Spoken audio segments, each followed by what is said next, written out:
हरि ओम तत्सत, हरि ओम तत्सत, हरि ओम तत्सत। दोनों हाथ घुटना पर, हथेली आकाश की ओर, प्राण मुद्रा लगाइए। कनिष्का उंगली और अनामिका उंगली के अंगूठे के अग्रभाग से मिला लीजिए। तर्जनी उंगली और मध्यमा उंगली को सीधा रखते हुए दोनों घुटना पर हाथों को व्यवस्थित कर लीजिए, जिससे कि कलाई, कोहनी और कंधा शिथिल रहे। आंखें बंद, ध्यान भ्रूमध्य में। एक बार मंत्र ओम का उच्चारण, गहरी सांस अंदर भरिए।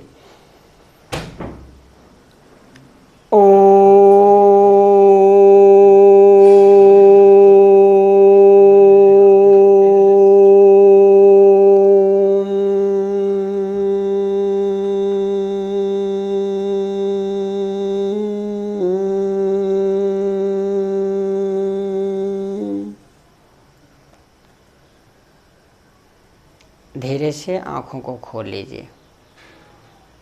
विश्व शांति योग चैनल पर आप सबका बहुत बहुत स्वागत है। आज स्लिप डिस्क, साइटिका, पीठ के निचले हिस्से में जो दर्द की शिकायत रहती है, मेरुदंडीय स्नायु का जो दबाव रहता है, गले में कफ की जो स्थिति रहती है, इन सभी व्याधियों से संबंधित जो समस्या है, उस समस्या के लिए आज हम लोग एक अभ्यास करेंगे, जिस अभ्यास का नाम है मकरासन। यह अभ्यास शिथिलीकरण का अभ्यास है। ऐसे तो इसमें कोई निषेध नहीं है कि किनको नहीं करना है, परंतु जिन लोगों को अभ्यास करने के क्रम में पीठ में दर्द का अनुभव होता है, वो वर्तमान में नहीं करेंगे। फिर जब पीठ दर्द की स्थिति सुधार हो जाएगी तब इस अभ्यास को कर सकते हैं। सबसे पहले जानते हैं कि मकरासन के अभ्यास से छाती और फेफड़े में फैलाव होता है, गले को कफ से साफ करता है।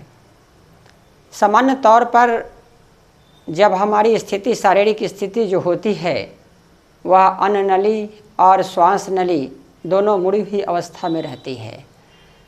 जब दोनों मुड़ी हुई अवस्था में रहती है तो वहाँ एक कपाट का संकुचन होता है, जिसके कारण जब हम जल ग्रहण करते हैं तो वह संकुचन करके अन्न नली में जाती है। जब हम श्वास ग्रहण करते हैं तो वह श्वास नली में जाती है और उसी क्षेत्र में कफ जमा हो जाता है। मकरासन के अभ्यास में जब हम गर्दन को ऊपर की ओर उठाते हैं तो दोनों नली सीधी अवस्था में हो जाती है, और सीधी अवस्था में नली जब हो जाती है तो वहाँ के कफ साफ हो जाते हैं।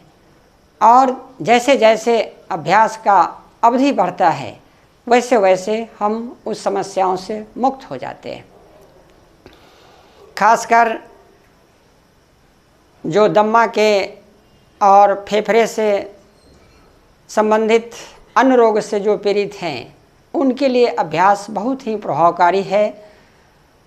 शुरू में ये अभ्यास श्वास की सजगता के साथ करने से छाती और फेफड़े में फैलाव लाकर ऑक्सीजन की क्षमता को बढ़ाता है। स्लिप डिस्क, साइटिका और पीठ के निचले हिस्से में जो दर्द की शिकायत रहती है, मेरुदंडीय दबाव हो जाती है, ये समस्याओं में मकरासन का अभ्यास लंबे समय से करने तक हम ये तीनों समस्याओं से मुक्त हो जाते हैं। इस आसन में जब हम लंबे समय रहते हैं तो जो कशेरु का स्तंभ है वह प्राकृतिक अवस्था में आ जाती है, और जब ही वह प्राकृतिक अवस्था में आती है और मेरुदंडीय स्नायु दवा मुक्त, तनाव मुक्त बनते हैं, हमारा पूरा मेरुदंड बिल्कुल स्वस्थ हो जाता है, स्वस्थ हो जाता है, स्वस्थ हो जाता है। तो आइए इन अभ्यास के कुछ बारीकियों और सूक्ष्मता को जानते हैं कि अभ्यास के क्रम में करना क्या है। सबसे पहले हम लोग पीठ के बल लेटते हैं इसमें, और दोनों कोहनी को पास पास करके हथेली को ठुड्डी के पास रख लेते हैं। अब इसमें थोड़ा सा देखना यह है कि जब हमारी कोहनी पास रहती है तो पीठ के निचले हिस्से कमर पर प्रभाव बढ़ता है, और जब कोहनी आगे की ओर बढ़ जाती है तो गर्दन के क्षेत्र में विशेष प्रभाव आता है। तो अपनी सुविधा और क्षमता का ख्याल रखते हुए कोहनी को मध्य स्थान में रखते हैं। अगर हमें गर्दन के क्षेत्र में प्रभाव को बढ़ाना है तो कोहनी को आगे की ओर बढ़ाना पड़ता है। इन सभी बारीकियों को अभ्यास के क्रम में हम आपको बताएंगे। और श्वास की जो स्थिति होती है वह सहज और लयबद्ध रहती है।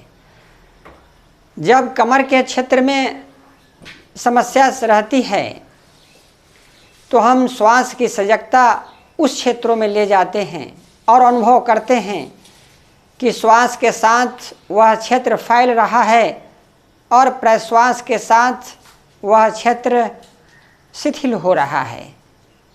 परंतु मेरुदंडीय स्नायु के जो दबाव रहते हैं, मेरुदंड की अन्य समस्याओं में श्वास को मेरुदंड के निचले हिस्से से ऊपरी सिरे तक और ऊपरी सिरे से निचले सिरे तक अनुभव करते हैं।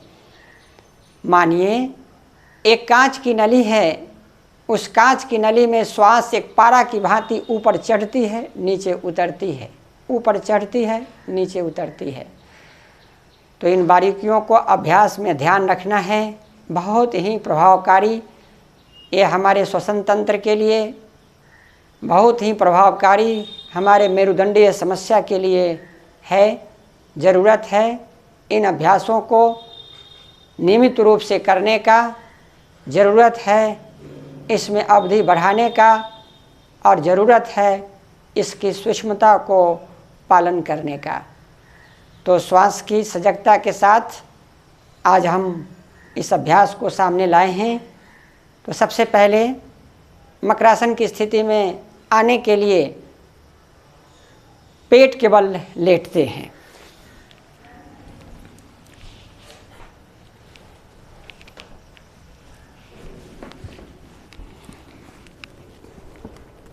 पेट के बल लेटने के पश्चात सर को ऊपर उठाते हैं, कोहनी को पास पास ले लीजिए। दोनों कोहनी पास पास, दोनों पैरों के बीच में थोड़ी सी चौड़ाई रखिए, यानी जितनी कमर की चौड़ाई है उतनी पैरों में दूरी बनाइए। अंगुली को बाहर की ओर खोल लीजिए और धीरे धीरे अपने कमर को, पीठ को शिथिल छोड़िए, ढीला छोड़िए। कलाई सटी रहेगी, ठुड्डी हथेली पर टिकी है, और इस अवस्था में धीरे धीरे कमर के क्षेत्र को, पीठ को और गले के क्षेत्रों को शिथिल छोड़िए। इस शिथिल छोड़ने में अगर कुछ व्यवधान उत्पन्न होता है तो हाथों को आगे पीछे करके उसको व्यवस्थित कर लेंगे। अपनी सुविधानुसार समय का निर्धारण करेंगे। अगर दर्द की तीव्रता ज़्यादा है तो कुछ क्षण के लिए रुकेंगे। जैसे जैसे वह तीव्रता में कमी होती है वैसे वैसे अभ्यास की अवधि बढ़ेगी। अब हम अभ्यास को श्वास के साथ जोड़ने का निर्देश करते हैं। सबसे पहले श्वास को मेरुदंड के निचले हिस्से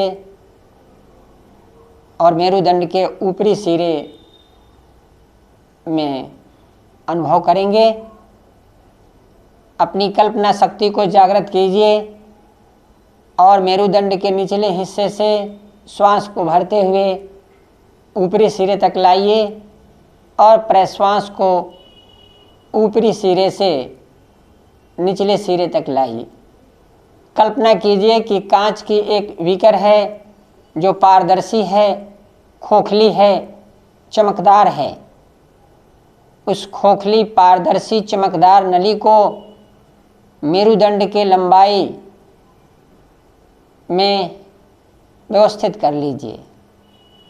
उस खोखली नली की लंबाई आपके मेरुदंड के लंबाई के बराबर है। अब उसमें पारा की भांति श्वास को ऊपर चढ़ता हुआ और नीचे उतरता हुआ अनुभव कीजिए। अन्यंत्र से अपने ध्यान को खींचकर श्वास प्रश्वास पर ले आइए और श्वास प्रश्वास को मेरुदंड के निचले सिरे से ऊपरी सिरे तक और ऊपरी सिरे से निचले सिरे तक एक खोखली पारदर्शी चमकदार नली में पारा की भांति श्वास को ऊपर चढ़ता हुआ और नीचे उतरता हुआ अनुभव कीजिए।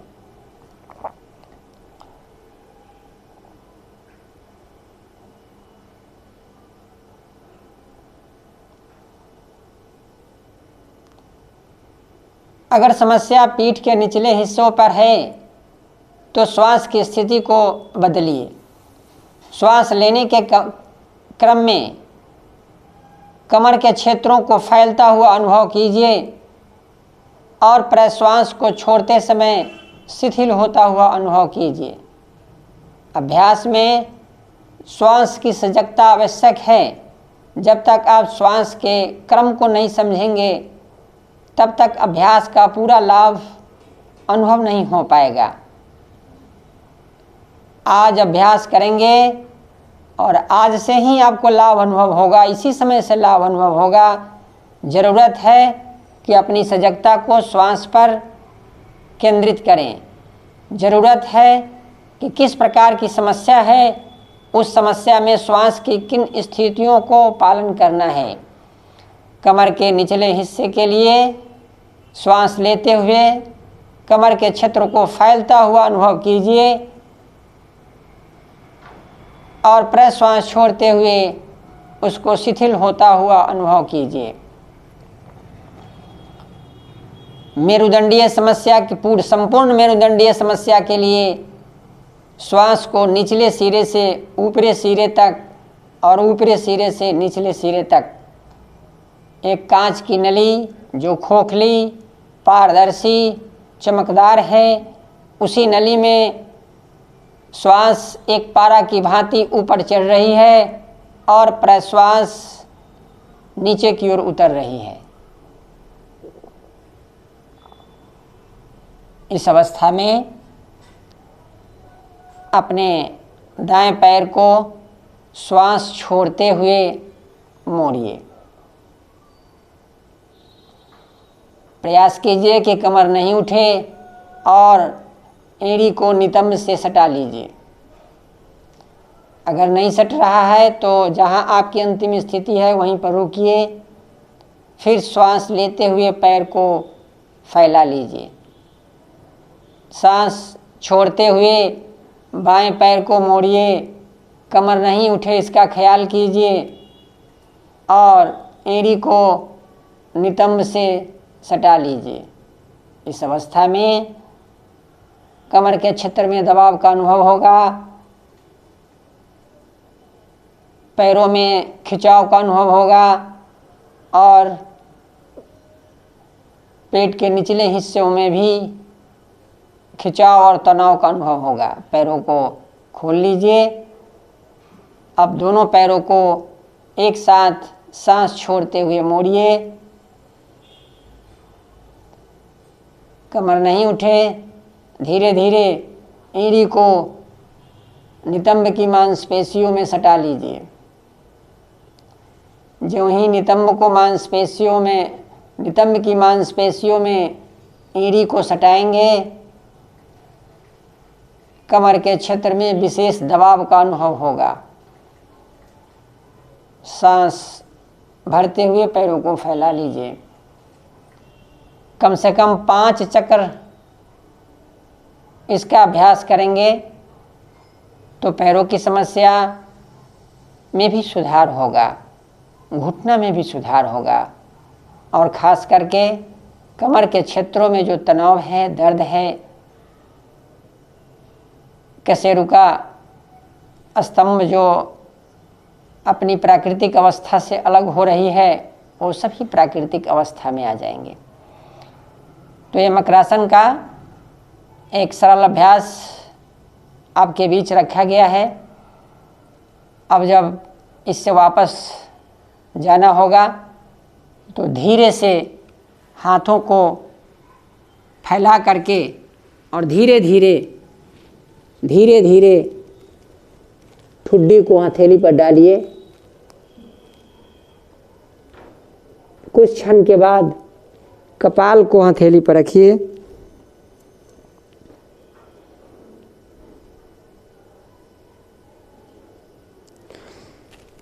दोनों हाथ कंधा के नीचे ले आइए और हथेली पर जोर दे करके शरीर को पीछे की ओर धकेलते हुए अपनी सुविधाजनक स्थिति में बैठ जाइए।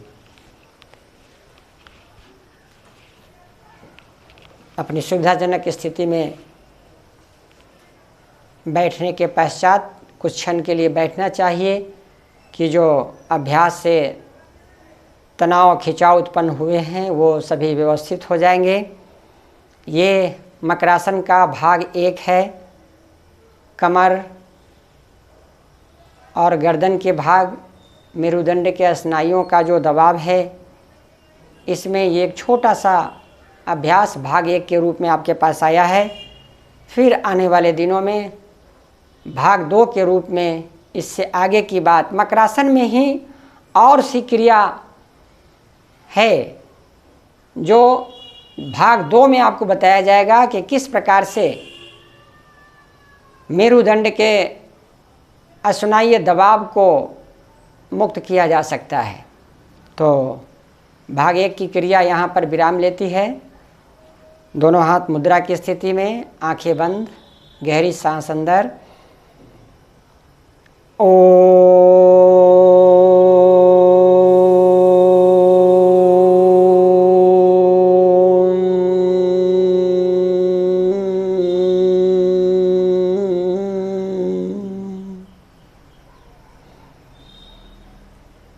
दोनों हाथ प्रार्थना की मुद्रा में लाइए। हरि ओम तत्सत, हरि ओम तत्सत, हरि ओम तत्सत।